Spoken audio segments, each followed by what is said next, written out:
اگر تو نے اپنی خواہشات کو میرے حکموں کے تابع کر دیا تو تو کامیاب ہو جائے گا.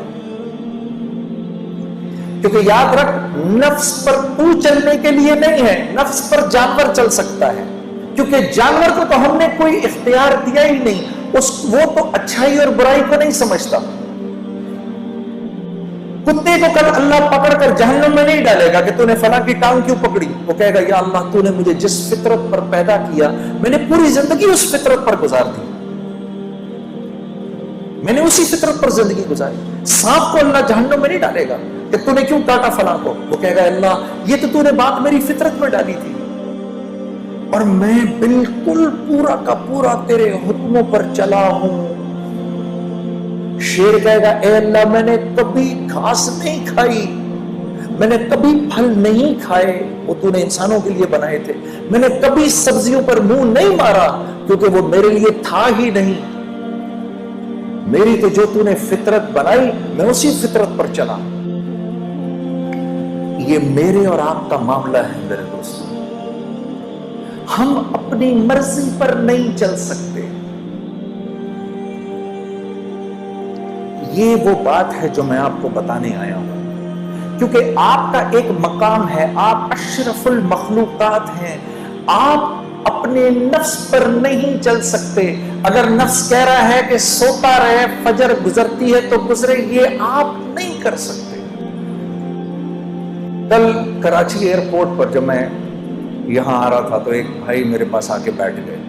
ہم مسجد میں نماز پڑھنے لگے تھے تو میرے پاس بیٹھ گئے. مجھے کہنے لگے مجھے بتائیں میں دنیا میں ایک خوبصورت زندگی کیسے گزار سکتا ہوں.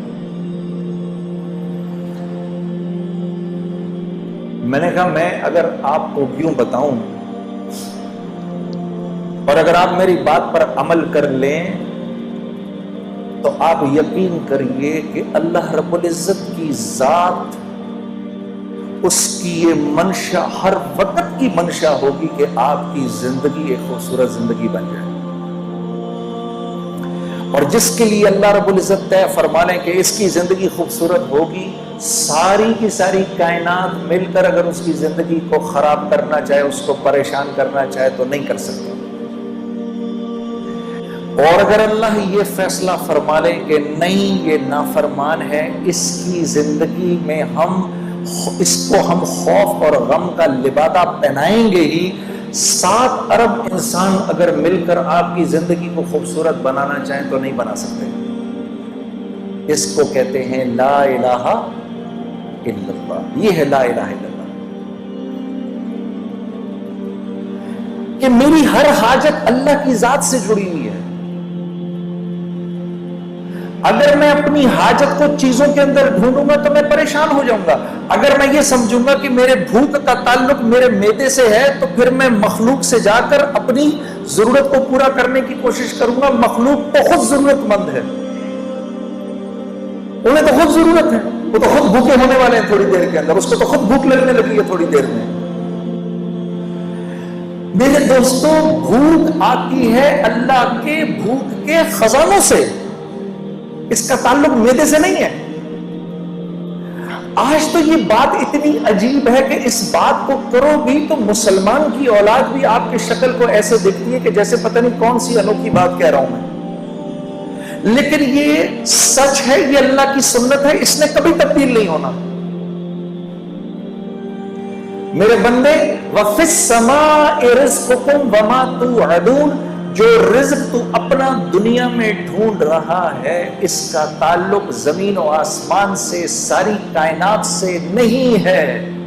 یہ تو ہم آسمان سے اتارتے ہیں تیرے لیے، پھر تو جھوٹ کیوں بولتا ہے؟ اب وہ مجھے نوجوان کہہ رہا مجھے بتائیں میں کیا کروں. میں نے کہا بھائی دیکھو،